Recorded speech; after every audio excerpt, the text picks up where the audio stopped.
अस्सलाम वालेकुम। तो गाइस आज हम पढ़ेंगे एक HTML का रिमेनिंग टॉपिक हमारा था इमेज का, जो मैं पढ़ाना भूल गया था। तो इमेज के साथ हम कंटिन्यू करेंगे CSS के कुछ टॉपिक्स। CSS में हम पढ़ेंगे आज कलर, टेक्स्ट कलर जो होता है, background colour, width, height, margin, padding और डिस्प्ले के कुछ फीचर्स। सही है। तो पहले हम इमेज पढ़ लेते हैं। हम बना लेते हैं एक फ़ाइल, हम बना लेते हैं image.html के नाम से। हम बॉयलर प्लेट सेट कर लेते हैं। इमेज टैग लगाने के लिए हमारे पास होता है IMG, यानी IMG टैग, जिसको बोलते हैं हम इमेज टैग। अब इमेज टैग में क्या होता है कि इसमें सोर्स होती है और ऑल्ट होता है। एक सोर्स में वो होता है कि उस तस्वीर की, इमेज की जो लोकेशन है वो है कहाँ। जैसे कि मैंने पहले एक इमेज डाउनलोड करके रखी हुई है, तो ये मेरे पास यहीं पे पड़ी हुई है फोल्डर में। तो मैं क्या बोलूँगा कि / अपनी फ़ाइल से बाहर आओ और जो ये इमेज है इसको सिलेक्ट कर लो। तो ज़रा हम इसको लाइव करके देखते हैं कि होता क्या है।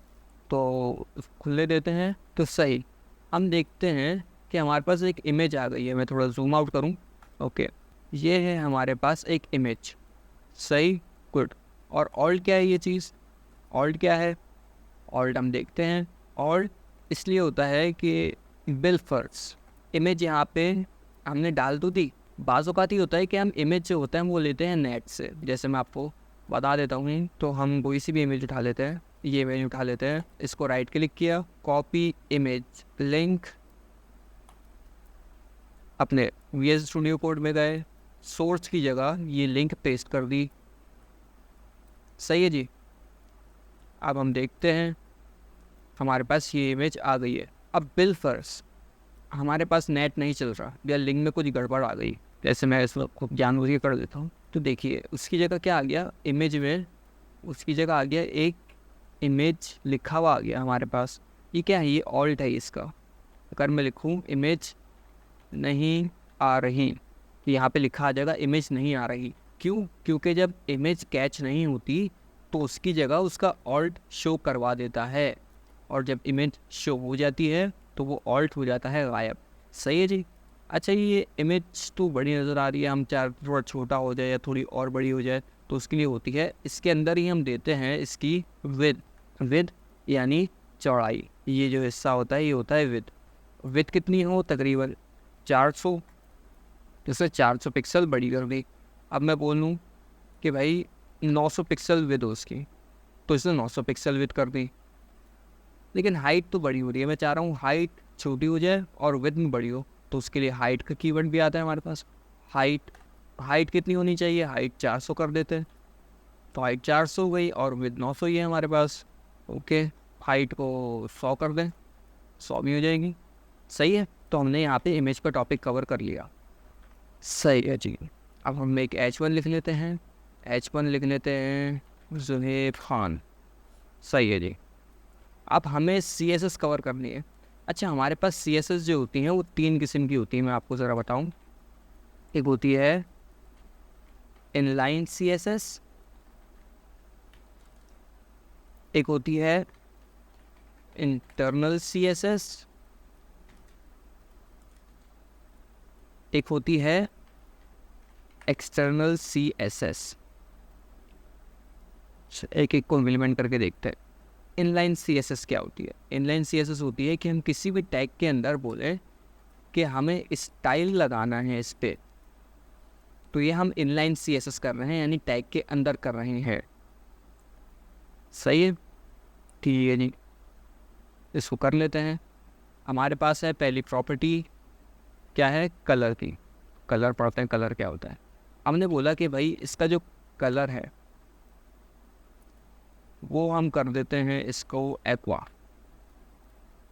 या तो पहले काम करते हैं, पहले हम सिंपल H1 देख लेते हैं। H1 दिख कैसा रहा है? H1 दिख रहा है हमारे पास ब्लैक कलर में। सही है।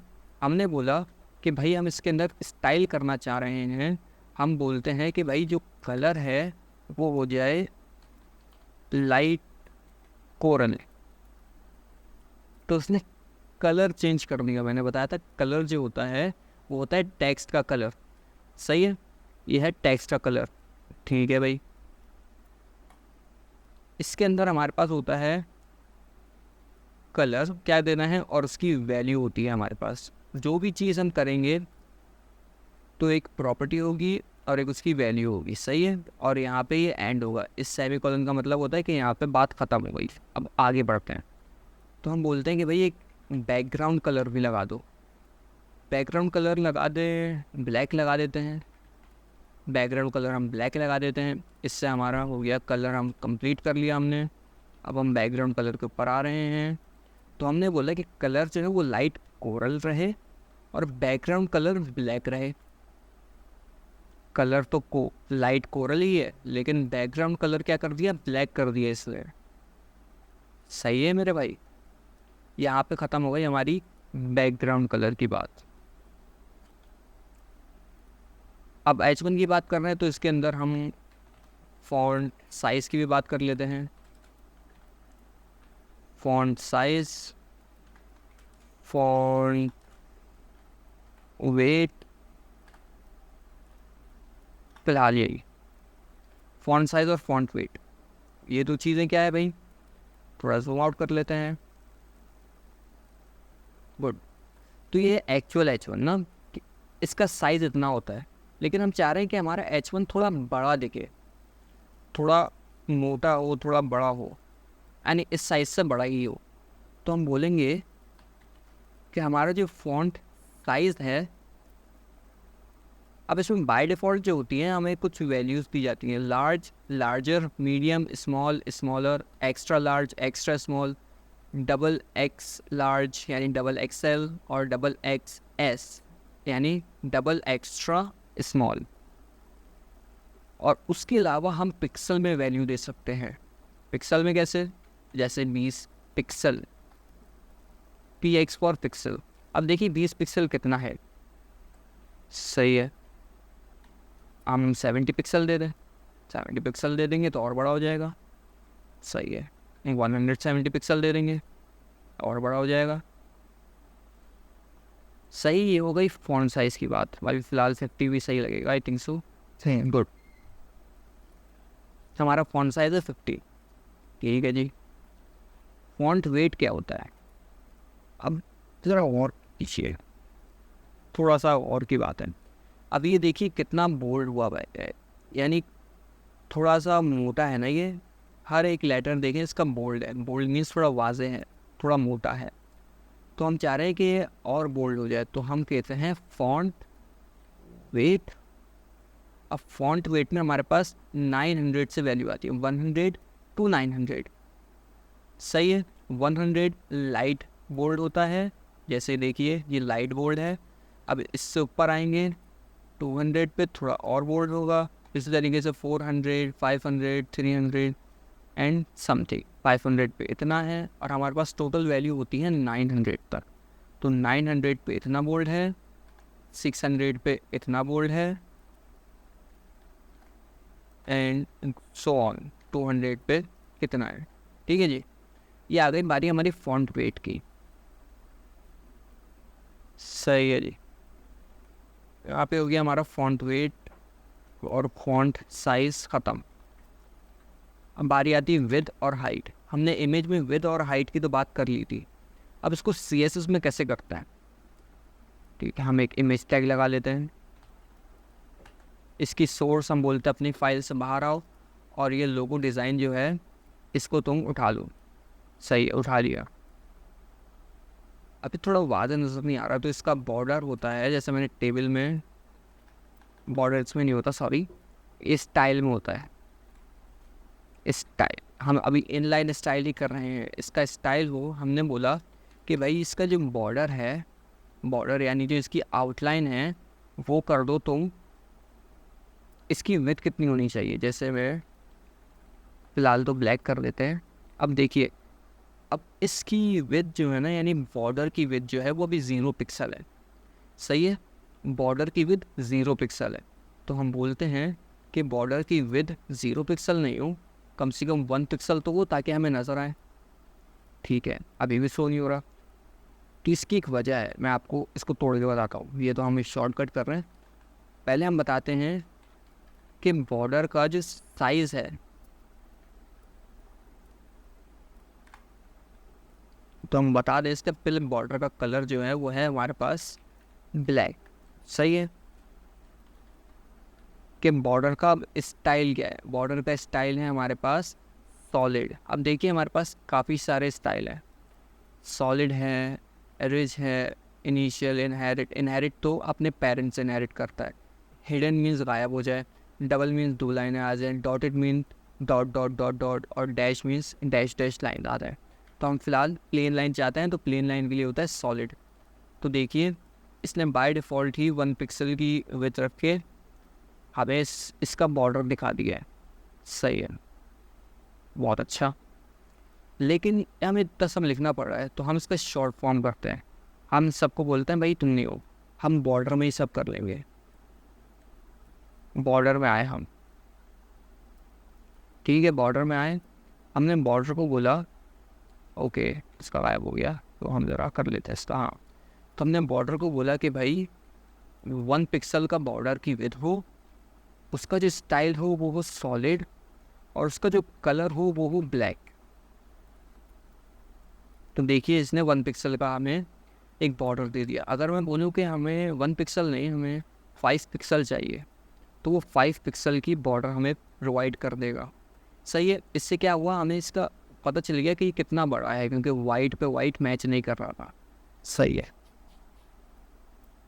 तो आप इमेज की हम विद और हाइट पढ़ रहे थे, हमने इसको विद और हाइट यहाँ पे देना तो सीख ली, लेकिन अब हम स्टाइल में करते हैं, क्योंकि स्टाइल में हमें ज़्यादा प्रिसिशन मिल जाती है। तो हम बोलते हैं कि इसकी जो विद है, अब इमेज की जो विद है उसकी बात हो रही है, तो इमेज की विद जो है वो 250 पिक्सल हो, 250 पिक्सल्स, तो इतनी शो हो गई। सही है, अच्छा जी, ये जो है ना एक दूसरे के साथ साथ चलता है। अगर मैं आपको बताऊं, अगर हमने खाली विद दे दी ना, विद 250 पिक्सल, तो हाइट इमेज के हिसाब से कवर कर लेगी कि उसको हाइट कितनी चाहिए। बिलफर्स अगर मैं दिखाऊं कि हाइट जो है वो भी 250 पिक्सल ही है, यानी हमने एक बॉक्स बना दिया, तो फ़िलहाल इसने हमारी इमेज ज़्यादा बड़ी नहीं है, तो ये पहले से बॉक्स ही था। तो अगर मैं बोलूँ कि हमें रेक्टेंगल चाहिए, रेक्टेंगल मीन्स कि दो साइड इक्वल होती हैं, तो मैंने हाइट 50 पिक्सल दी और इसकी विड्थ 250 पिक्सल दे दी। तो अभी ये साथ साथ नहीं चल रहे, यानी हम चाह रहे थे कि हम विड्थ दें और हाइट अपने हिसाब से एडजस्ट हो जाए। तो इसका ये होता है कि हम हाइट या तो ऑटो दे दें, या तो हम हाइट दें ही ना। इन दोनों से क्या होगा कि हम जितनी विड्थ देंगे ना, उस हिसाब से इमेज की हाइट खुद एडजस्ट हो जाएगी। सही है, तो हमने इनलाइन स्टाइल पढ़ लिया। सही है जी। अच्छा, पिछली जो वीडियोस थी उसमें मैंने आईडी और क्लास नहीं पढ़ाई थी, वो हम सीएसएस में ही कवर करेंगे अभी। सही है, तो हमने विड्थ और हाइट पढ़ ली, बारी आती है मार्जिन की। मार्जिन क्या होती है ये? अब एक चीज़ देखिए, एक चीज़ अगर मैं दिखाऊं, तो उन दोनों के बीच में क्यों गैप आ रही है? यहाँ पे हमने गैप दिया है क्या? यहाँ पे हम गैप दे भी दें तो उससे इधर गैप नहीं आता। तो ये गैप है किस चीज़ का? ये गैप है मार्जिन का। अच्छा, तो ये मार्जिन है क्या? अगर मैं आपको बताऊं, मार्जिन जो होती है वो होती है किसी भी एलिमेंट की बाहर की जगह, यानी इसकी जो बाहर का गैप होता है कि उससे फासले पे कितनी चीज़ रहे। अगर मैं एक बताऊं, अच्छा जी, अब हम बात करने वाले हैं इंटरनल सीएसएस की। तो इंटरनल सीएसएस होती है हेड के अंदर, और हम इसको स्टाइल के टैग से ओपन करते हैं। स्टाइल टैग ओपन करने का मकसद ये होता है कि हम उसको बता रहे हैं कि भाई हम सीएसएस स्टार्ट करने वाले हैं यहाँ से। ठीक है जी, ये क्या है? ये है यूनिवर्सल सिलेक्टर। ये जो है यूनिवर्सल सिलेक्टर होता है स्टार, यानी पूरे HTML की, यानी इस बॉडी के अंदर जितनी भी चीज़ें हैं, जितनी भी चीज़ें हैं उन सब पे ये स्टाइल अप्लाई होगा। जैसे हम इनलाइन CSS में कह रहे थे कि H1 पे ये स्टाइल अप्लाई होगा, इमेज पे ये स्टाइल अप्लाई होगा, लेकिन मैंने बोला कि अब मैं चाह रहा हूँ कि सब पे ये स्टाइल अप्लाई हो। ठीक है जी, अब सबकी क्या हो, मार्जिन जो है वो 0 हो। तो देखिए मिल गया आपस में। अब ज़रा मैं इसकी बॉर्डर को जो है ना येलो करके दिखाता हूँ आपको। मैं इसको जो है येलो कर देता हूँ ताकि थोड़ा अलग से नजर आए ना। ठीक है जी, येलो वाइब्रेंट हो गया, कुछ डल सा कर देता है। हाँ गुड। तो देखिए इन दोनों के बीच में जगह नहीं है, तो भाई वो था क्या, ऐसा था क्या? वो मार्जिन जो होती है वो होती है इस एलिमेंट के बाहर की जगह, या तो इस एलिमेंट की बाहर की जगह। अगर मैं दिखाऊँ तो हम खोल देते हैं नोटपैड, नोटपैड नहीं बल्कि पेंट खोल देते हैं, फिर यहाँ पे दिखाएंगे। तो भाई हमने एक कहाँ गया भाई बॉक्स, ये रहा। एक एलिमेंट है हमारे पास, सही है, एक एलिमेंट है लाइन का है। तो मैं चाह रहा हूँ, ओके मैं आपको बताऊँ, मेरे पास यहाँ पे भी एक एलिमेंट है, इसके बिल्कुल नीचे, जैसे हमारे पास ये शो हो रहा है ना, ऊपर एक H1 है और नीचे एक इमेज है। ठीक है, तो समझ लीजिए कि ये एक H1 टैग है, यानी है यहाँ पे कोई हेडिंग लिखी हुई है और यहाँ पे कोई इमेज है। ठीक है जी, अब मैं चाह रहा हूँ कि इन दोनों के दरमियान एक गैप आ जाए, यानी ये थोड़ा सा नीचे हो जाए, यानी इस एलिमेंट के पास जो है, अगर मैं देखूँ कि यहाँ से यहाँ तक जो है ना गैप क्रिएट कर दे, कुछ ऐसा कर दे कि भाई इससे दूर हो जाए।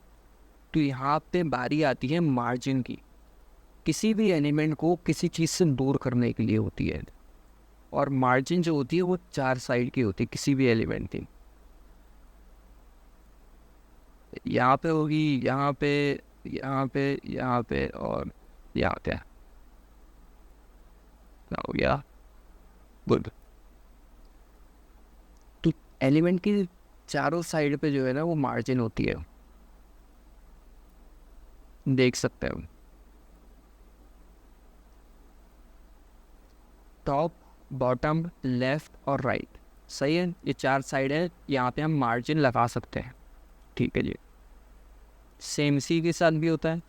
हाँ जी, सेम बिल्कुल इस एलिमेंट के साथ भी होता है, इसकी भी यहाँ पे मार्जिन दे सकते हैं, यहाँ पे, यहाँ पे, तुम तो सीधे हो जाओ, और यहाँ पे भी। समझ में नहीं आ रहा, करके दिखाते हैं। Don't save, okay. अब देखो देखो देखो, हमने इनलाइन पढ़ ली,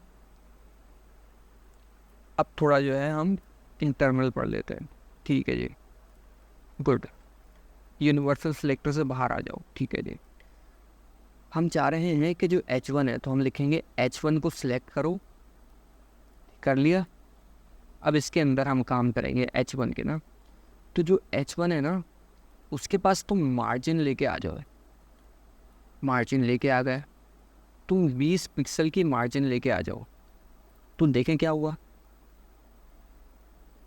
यहाँ से 20 पिक्सल की गैप आ गई, यहाँ से 20 पिक्सल का गैप आ गया, यहाँ से आ गया और यहाँ से आ गया।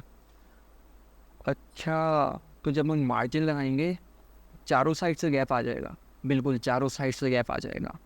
यानी उस एलिमेंट ने बोला कि भाई मेरे इतने यानी 20 पिक्सल के रेडियस में कोई भी एलिमेंट नहीं आना चाहिए। सही है जी, या मैं ये कह सकते हैं, या मैं हर एलिमेंट से यानी इस बॉडी से भी 20 पिक्सल की दूरी बरकरार रखें, चाहे कोई भी हो वो, मुझे हर किसी से 20 पिक्सल की दूर रहना है। ऐसा कोरोना वायरस चल रहा है यहाँ पे तो। ठीक है जी, अच्छा हम चाह रहे थे कि सिर्फ हमें नीचे जो है ना नीचे गैप हो, कि मेरे नीचे से जो है ना मुझे 20 पिक्सल गैप चाहिए।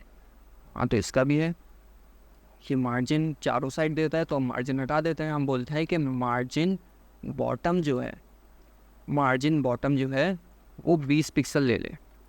सही है, तो उसने क्या किया, उसने 3 साइड छोड़ के जो चौथी साइड थी यानी जो बॉटम था वहाँ से 20 पिक्सल का गैप ले लिया। अच्छा सही, ठीक है जी, हमने मार्जिन फर्क समझ लिया। H1, ठीक है जी, मार्जिन हटा देता है अभी। ओके, तो पैडिंग क्या होती है अब बताता हूँ। पैडिंग क्या होती है, आपको ये H1 नज़र आ रहा है, H1 का टैग कितना बड़ा है, ठीक है, सही समझ में आ गया हमें।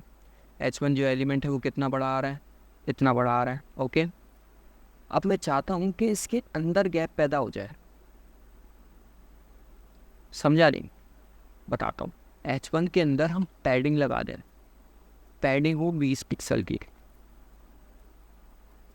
ये क्या हुआ,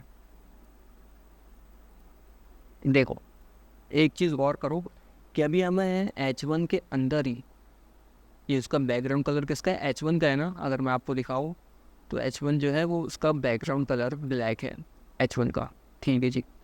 तो हम अभी H1 के अंदर ही है, उसने क्या किया, तो उसने H1 के अंदर ही ये 20 पिक्सल का गैप चारों साइड से दे दिया।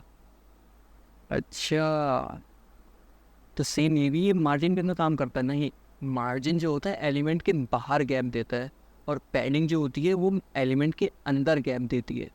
सही है, फंक्शन दोनों के सेम होते हैं, इस लिहाज से कि हम पैडिंग जो है वो अलग अलग भी दे सकते हैं। जैसे मुझे खाली बॉटम से पैडिंग देनी है, यानी हमें नीचे से पैडिंग देनी है, नीचे से पैडिंग हमें देनी है 20 पिक्सल की, तो उसने एलिमेंट के अंदर ही नीचे 20 पिक्सल का गैप पैदा कर दिया। सही, तो ये इमेज के साथ भी कर सकता है, हाँ इमेज के साथ भी कर सकता है, ठीक है जी। हमने इमेज टैग को सिलेक्ट कर लिया, ठीक है जी। हमने बोला कि भाई तुम मार्जिन ले लो 20 पिक्सल, तो उसने भी क्या किया, उसने नीचे से भी 20 पिक्सल गैप लिया, लेफ्ट से भी ले लिया, टॉप से भी ले लिया, और राइट से भी ले लिया। सही है, ठीक है जी। हम चाह रहे हैं कि मार्जिन टॉप से गैप आए, सिर्फ मार्जिन टॉप से दे दो भाई, मार्जिन टॉप 20 पिक्सल है, ठीक है जी। उसने खाली टॉप से 20 पिक्सल गैप दे दिया, ठीक है जी। अब हमने बोला कि भाई तुम पैडिंग भी 20 पिक्सल ले लो, उसने पैडिंग में 20 पिक्सल ले ली, लेकिन हमें तो नज़र नहीं आ रही।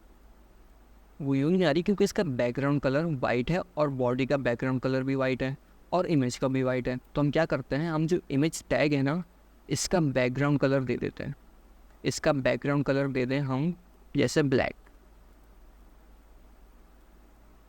तो नज़र आया ये क्या हुआ, ये हुआ कि इसने 20 पिक्सल पैडिंग दे दी, यानी ये जो एलिमेंट था, ये बॉर्डर है, बॉर्डर को इग्नोर कर, बॉर्डर को हटा ही देते हैं फिलहाल, हम बॉर्डर को हटा ही देते हैं, गुड।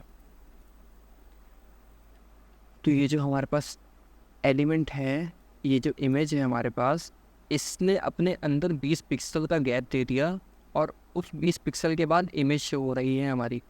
अब मैं चाहूँ तो इस 20 पिक्सल पैडिंग को मैं कम कर दूँ 10 पिक्सल, तो ये गैप भी कम हो जाएगा। जैसे आपने देखा, मार्जिन तो अपनी है और पैडिंग का अपना फर्क है। तो उम्मीद करता हूँ ये समझ में आ गया होगा आपको। हमने इनलाइन पढ़ ली, हमने इंटरवल पढ़ ली, ठीक है जी। अब एक बात है, इमेज को हटा देते हैं फिलहाल, और H1 का जितना भी स्टाइल है हम कॉपी कर लेते हैं, और यहाँ पे कर देते हैं पेस्ट, ठीक है जी। और यहाँ से स्टाइल को हटा देते हैं पूरा, गुड, फिर भी यही काम करेगा। इमेज को भी हटा देते हैं, ठीक है जी। हमने एक H1 को दिया, हमें ये चाहिए। अब बिल्फर्स हमारे पास 2 H1 है, तो दोनों को ये क्यों होगा, तो सुलेब खान ने लिखते, अब कर देते हैं असद रिजवी, जो भी हो, खैर। अच्छा, इसने तो जितनी भी हेडिंग थी उन सबको दे दिया, हमें तो नहीं चाहिए। हमें क्या करना है, चलो ये तो ठीक है, इसका हमें ब्लैक ही चाहिए बैकग्राउंड कलर, लेकिन इसका बैकग्राउंड कलर हमें दूसरा चाहिए, और इसका टेक्स्ट कलर भी दूसरा चाहिए। अच्छा हाँ चाहिए, तो इसको क्या करेंगे, यहाँ पे हमारी एंट्री होती है क्लासेस की, यानी क्लास की, क्लास और आईडी, ठीक है जी। अभी हम यहाँ पे H1 जो है हमने सेलेक्ट किया है, ये सिलेक्टर जो है H1, ये इस बॉडी के अंदर जितने H1 होंगे ना उन सबको सिलेक्ट कर लेगा। हम ये नहीं चाहते, हम चाहते हैं पहले H1 सिलेक्ट हो। तो यहाँ पे बारी आती है क्लास की। क्लास दे दें, अगर हम क्लास हम कुछ भी दे सकते हैं, ठीक है जी। हमने बोला इसकी क्लास है ज़ुहैब, तो यहाँ पे आएंगे, हम बोलेंगे कि जितने भी H1 है उन सबको नहीं दो, तुम एक काम करो, तुम एक डॉट ज़ुहैब नाम का एक बंदा है उसको उठा के ले आओ। अब ये डॉट के काम कर रहे हैं, डॉट बता रहा है कि ये क्लास है या आईडी है। डॉट जो होता है वो क्लास के लिए इस्तेमाल होता है, और हमारे पास जो होता है हैश वो होता है आईडी के लिए। सही है। अभी हम क्लास पढ़ रहे हैं तो क्लास को थोड़ा ध्यान में रखते हैं। हमने बोला कि डॉट यानी कोई क्लास बता रहे हैं अभी, यानी डॉट बता दिया हमने, तो हमने बता दिया कि क्लास है कोई एक क्लास, ठीक है। तो हमने बता दिया एक ज़ुहैब नाम की क्लास है। पूरे बॉडी में चेक करो ज़ुहैब नाम की क्लास कहाँ पे है, तो उसको एक क्लास मिल गई पहले उस पर, तो उसने जहाँ पे उसको क्लास मिली ना वहाँ पे इसने लगा दिया ये सब कुछ, और बाकी को छोड़ दिया ऐसे ही। ठीक है जी। अच्छा, एक मज़े की बात, अगर हमारे पास 3 H1 होते और ये है नुमैर, ठीक है जी, 3 H1 है, हम चाह रहे हैं कि भाई इस पे जो चीज़ें लगी हुई है ना, जो स्टाइल लगा हुआ है वो इस पर भी लग जाए लेकिन इसको छोड़ दे। ठीक है जी। तो हम बोलेंगे कि भाई तुम भी क्लास ले लो ज़ुहैब की। क्लास का ये फ़ायदा होता है कि हम HTML की जो बॉडी होती है उसके अंदर मल्टीपल टाइम्स क्लास को सेम नेम दे सकते हैं। तो क्या होगा, ये हमने डॉट ज़ुहैब बताया कि भाई ज़ुहैब नाम की क्लास है बॉडी में, इस बॉडी में ज़ुहैब नाम की क्लास है, वो जितनी भी क्लासें हैं ना इस नाम की उन सब पे ये चीज़ें अप्लाई कर दो तुम। तो देखो, पहले बॉडी में आया, उसको एक नाम मिला क्लास, यानी क्लास एक मिल गई उसे ज़ुहैब नाम की, तो उसने पहले लगा दिया। फिर उसके नीचे आया, यहाँ पे हमें क्लास नहीं मिली, ठीक है, ज़ुहैब नाम की, तो छोड़ दिया इसने, देखो छोड़ दिया, ठीक है। अभी यहाँ पे आया, इसको ज़ुहैब नाम की क्लास मिल गई, तो इसने इस एलिमेंट को भी यही स्टाइल दे दिया जो उसने पहले एलिमेंट को दिया था। यहाँ तक बात समझ में आई? ठीक है, गुड, ओके। हमने क्लास समझ ली है, अब समझते हैं आईडी। देखो, आईडी भी सेम होती है। अगर मैं बताऊं, आईडी का काम इतना होता है कि देखो क्लास तो सही काम कर रही थी, क्लास को कोई मसला भी नहीं था, सही है। तो आईडी यूँ बनाई गई कि बोला कि भाई हम कुछ मखसूस चीज़ें हैं उनको हम आईडी देना चाहते हैं, यानी उनको हम एक नाम देना चाहते हैं जो क्लास से अलहदा हो, करता काम भी वो सारा यही है, यानी उसको हम स्टाइल भी दे सकते हैं। अगर मैं यहाँ पे एक आईडी दूँ, आईडी दूँ नेम से, इसका भी नाम कुछ भी रख सकते हैं, ये आपके ऊपर होता है, सही है। तो हम बोलेंगे कि भाई एक आईडी में बता रहा हूँ, जिस आईडी का हमने नाम दिया है नेम, ठीक है। अब इस पूरी बॉडी में चेक करो कि जितने भी नेम नाम के हैं ना आईडी, उन सबको सिलेक्ट करो और उसको दे दो तुम कलर, कलर दे दो तुम ब्लू या ब्लू वायलेट, ठीक है। अब वो आया यहाँ पे बॉडी में, उसने देखा यहाँ पे कोई आईडी है नेम नाम की, नहीं है, यहाँ पे है, नहीं है, यहाँ पे है, तो उसने बोला कि इस बंदे को जो है मैं ये क्लास दे देता हूँ, तो उसने एक जो है स्टाइल दे दिया, उसने ये स्टाइल इसको दे दिया, ठीक है जी। अब देखो आईडी भी हम मल्टीपल टाइम्स दे सकते हैं, इसमें कोई इनकार नहीं है, लेकिन ये होता है गलत, क्योंकि आईडी का मकसद ख़राब हो जाता है इससे। देखो तरीके हर, इसमें भी हम वही काम कर सकते हैं जो हम क्लास से करते हैं, लेकिन इसका जो मकसद था ना कि किसी भी चीज़ को यूनिक बना देना, वो ख़त्म हो जाएगा। अब देखो, एक यूनिक नंबर, आपने स्कूल में देखा होगा, आपको आईडी कार्ड दिए जाते हैं, ठीक है जी। आईडी कार्ड में जो होता है हमारे पास, वहाँ पे आपके एक रजिस्ट्रेशन नंबर होता है। अब देखो वो यूनिक होता है, वो एक जैसा नहीं हो सकता किसी दो बच्चों का, वो एक यूनिक होता है। ठीक है जी। तो उसको हम एक आईडी कहते हैं कि ये आप एक आईडी है। ठीक है जी, यही चीज़ इसमें होती है, आईडी। तो आईडी का मकसद सिर्फ इतना था कि चीज़ों को यूनिक बना दे, बाकी काम भी यही करता है ये क्लास की तरह। ठीक है जी। हमने क्लास आईडी का फ़र्क भी समझ लिया, हमने इनलाइन और इंटरनल सीएसएस भी समझ ली, हमने मार्जिन भी समझ ली, पैडिंग भी समझ ली। तो हम देख लेते हैं, मार्जिन भी समझ ली और पैडिंग भी समझ ली। ठीक, अब बारी आती है डिस्प्ले की। अब बिल फर्स्ट हमने बनाए हैं डिव। मैंने आपको डिव बताए थे, डिव एक खाली कंटेनर होता है। ठीक है। और मैंने आपको ये भी बताया था कि जो डिव होता है वो पूरी जगह खा लेता है, यानी जितनी भी पेज में एक लाइन में जगह होती है वो उतनी नहीं ले लेता है। नहीं यकीन आ रहा तो आपको बता देता हूँ कि जो हमने बोला कि जितने भी डिव हैं उन सबको सिलेक्ट करो, कर लिया, उनका बॉर्डर दे दो, या बॉर्डर नहीं बैकग्राउंड कलर दे देते, उनका तुम बैकग्राउंड कलर दे दो ब्लैक। सही है। यहाँ पे तो कुछ नज़र नहीं आया, वो इसीलिए नहीं आया क्योंकि हमने डिव बना तो लिया, हमने एक इमेजिनरी कंटेनर बना लिया है, लेकिन उसको हम बताया नहीं है कि उसकी विड्थ कितनी है और हाइट कितनी है। समझे मेरी बात? तो हम बोलेंगे कि भाई तुम विड्थ ले लो तुम 100 पिक्सल। अभी भी शो नहीं हुआ भाई, तो हमने हाइट नहीं दी ना उसकी, तो हम हाइट दे देंगे 100 पिक्सल, यानी हम एक स्क्वायर बनवा रहे हैं उससे। तो देखो हमारे पास एक स्क्वायर तैयार हो गया, लेकिन हमें नज़र नहीं आ रही, लेकिन इसने पूरी लाइन लेके रखी हुई है। नहीं कि ना था, मैं आपको एक और डिव बना के दिखा देता हूँ। और डिव को थोड़ा हम दे दें क्योंकि ये दोनों मिल गए हैं आपस में। तो मैं बोलता हूँ कि जितने भी डिव है ना उनकी तुम मार्जिन को बॉटम दे दो 10 पिक्सल, ताकि जितने भी डिव है ना वो बोले कि भाई मेरे नीचे जितने भी है ना वो मुझसे 10 पिक्सल के फासले पर रहें।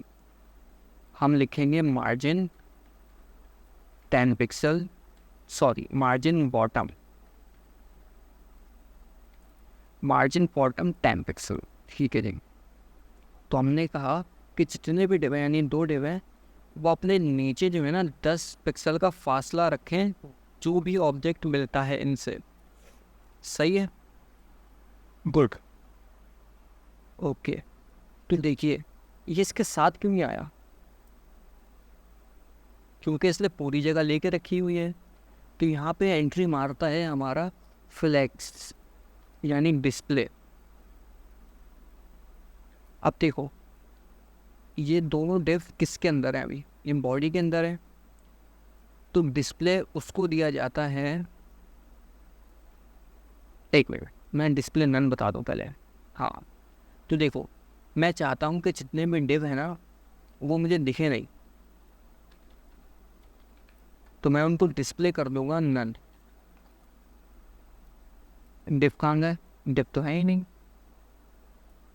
तो उसने क्या किया कि जितने भी डिव थे उनको गायब कर दिया, अब वो पेज में ही नहीं है। तो ये काम करता है डिस्प्ले। सही है। और डिस्प्ले हम कहना चाहें इनलाइन ब्लॉक। ओ ये क्या हुआ, तो भाई देखो डिस्प्ले इनलाइन ब्लॉक ने ये किया कि पहले जो है ये डिस्प्ले ब्लॉक थे। बाय डिफ़ॉल्ट ये डिस्प्ले होते हैं ब्लॉक। ब्लॉक का मतलब होता है कि जितनी भी लाइन लेना चाहे ना वो ले लें, जितनी भी जगह खाली हो वो उनकी अपनी है। सही है। लेकिन जब मैंने बोला कि भाई डिस्प्ले इनलाइन ब्लॉक रहो, यानी इसका मकसद ये हुआ कि जितनी तुम्हारी हद है ना, जितनी मैंने हाइट विड्थ दे दी है उतना ही रहो तुम, उससे आगे नहीं भागो। इनलाइन ब्लॉक सही है, गुड हो गया जी।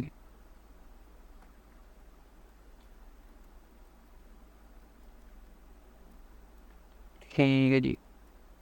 समझ में आ गया डिस्प्ले में, इनलाइन ब्लॉक, और भी बहुत सारे डिस्प्ले होते हैं। अब देखो हर डिस्प्ले तो मैं बताने से रहा, अब आपको खुद जो है एक्सप्लोर करना होगा ताकि आप खुद से भी सीख सकें। ठीक है जी। बल्कि एक और बात मैं चाह रहा हूँ कि डिफ के अंदर, मैं एक डिफ हटा देता हूँ,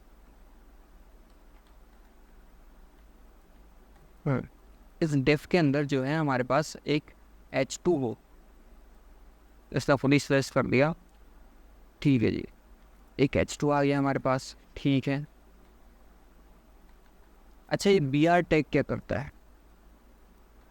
बी आर टैग जो करता है वो करता है कि वो लाइन को ब्रेक कर देता है, यानी इसने इतना टेक्स्ट लिखा, अब जो भी हम इसके नीचे एलिमेंट बनाएंगे ना, इसके नीचे जो एलिमेंट बनाएंगे, अगर मैं लिख दूँ एक्सटर्नल, तो देखो वो यहाँ पे आया, यहाँ पे आने के बाद उसने एक लाइन ब्रेक कर दी, यहाँ पे लाइन कंटिन्यू हो रही थी, इसने ब्रेक कर दी कि अब जो भी है वो नीचे से स्टार्ट हो। सही है, ये काम होता है H2 का। ठीक है जी, गुड। ओ ये काम होता है बी आर का, बी आर ने इसको ब्रेक कर दिया। ठीक है जी, समझ में आ गया। ये इनके गैप क्यों आ रहे हैं? क्योंकि इनकी बाय डिफ़ॉल्ट मार्जिन होती है टॉप बॉटम से। इसको हटाने के लिए हम क्या बोलेंगे कि भाई जितने भी H2 हैं उन सब की मार्जिन जो है वो 0 कर दो या मार्जिन नन कर दो।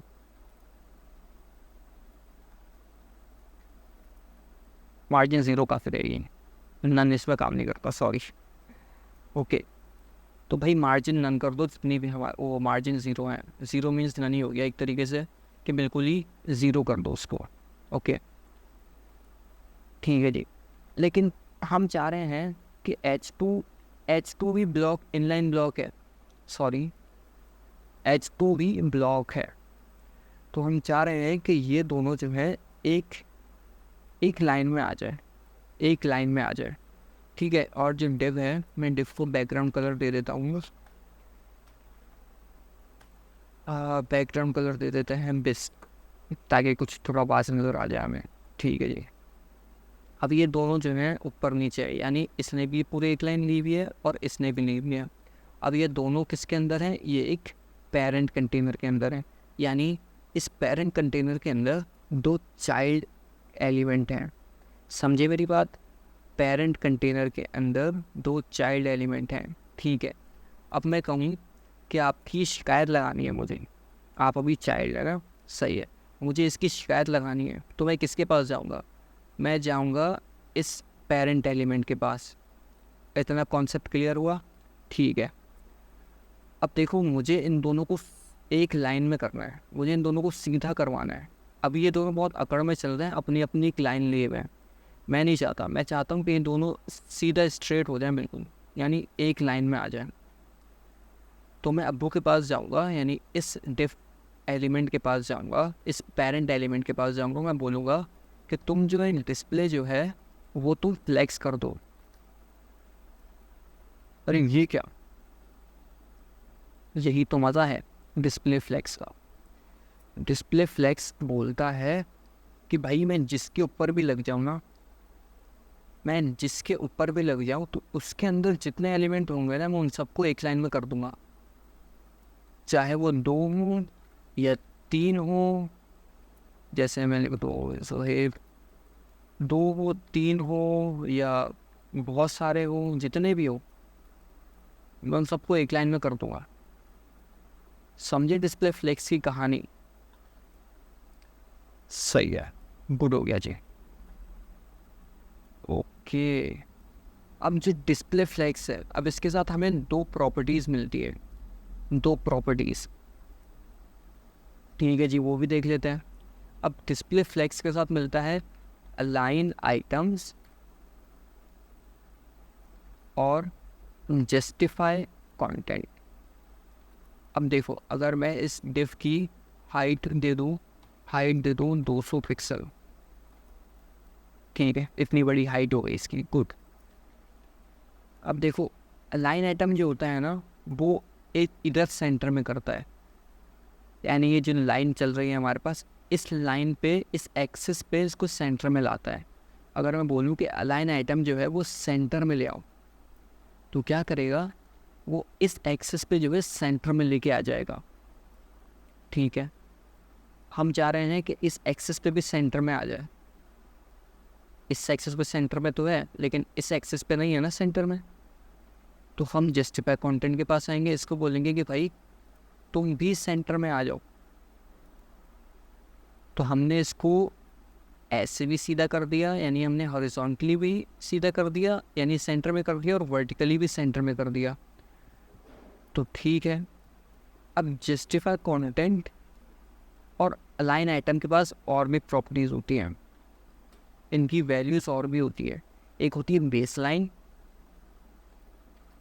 बेसलाइन क्या करता है, वो ऊपर की लाइन पे चिपका देता है। ठीक है जी। फ्लेक्स एंड क्या करता है, बॉटम पे चिपका देता है, और फ्लेक्स स्टार्ट ऊपर चिपका देता है। ठीक है जी, यानी इस एक्सिस पे जितना भी काम होगा ना, वो हमारा अलाइन आइटम करेगा। हमें टॉप पे लाना है या बॉटम पे लाना है या सेंटर में लाना है, कुछ भी करना है हमें एंड पे लाना है, कहीं भी करना है। हमें अभी फ़िलहाल तो सेंटर में चाहिए। ठीक है जी, हमें फ़िलहाल सेंटर में करना है। ओके गुड, कोई इशू नहीं है, सही है। अब जस्टिफाई कंटेंट, जस्टिफाई कंटेंट में भी यही है भाई। जस्टिफाई कंटेंट में भी आप फ्लेक्स स्टार्ट कर सकते हो, तो वो स्टार्टिंग पे भाग जाएगा। फ्लेक्स एंड कर सकते हो, वो एंड पे चला जाएगा। आप सेंटर कर सकते हो, वो सेंटर में आ जाएगा। गुड। लेकिन मैं चाह रहा हूँ कि भाई एक जो है, यानी एक चाइल्ड जो है वो इस कोने पे आ जाए, और एक चाइल्ड जो है वो इस कोने पे आ जाए। तो इसका तरीका भी है। इसका तरीका है justify content space between. Space between क्या करता है कि जितने भी एलिमेंट होते हैं ना, उन सब के दरमियान इक्वल स्पेस पैदा कर देता है। सही है, समझ में आया। अब स्पेस बिटवीन ही नहीं होता, space between, space around, space evenly, ये तीन होते हैं। स्पेस अराउंड क्या करता है, स्पेस अराउंड ये करता है कि यहाँ से यहाँ तक जितना गैप है ना, वो यहाँ से यहाँ तक भी है। सही है, यहाँ से यहाँ तक जितना गैप है ना, वो यहाँ से यहाँ तक भी है। समझे मेरे भाई? उम्मीद है कि समझ में आ गया होगा आपको। तो स्पेस इवनली क्या करता है, स्पेस इवनली करता है कि यहाँ पे कहने का मकसद है कि इन दोनों के दरमियान एक स्पेस पैदा कर देता है, चाहे दो हो तीन हो, एक स्पेस पैदा कर देता है कि ना वो सेंटर में हो ना वो बिल्कुल अलहदा हो। सही है, तो यहाँ तक समझ में आई बात? गुड। तो अभी हम फिलहाल चाहते हैं कि इन दोनों के दरमियान स्पेस बिटवीन हो। सही है, गुड, समझ में आ गई बात। इतना समझ में आया? गुड। तो इंशाल्लाह यहाँ तक अभी हम रखते हैं अपना। अब इसके बाद हम बनाएंगे नैव पर, और बाकी सारी चीज़ें हम करेंगे। एक छोटा सा हम ब्लॉग पेज बनाएंगे वगैरह वगैरह। हम एक्सटर्नल CSS भी सीखेंगे कल। तो यहाँ पे हमारा डिस्प्ले भी होता है ख़त्म। ओके, अल्लाह हाफिज़। इंशाल्लाह मिलते हैं अगली वीडियो में।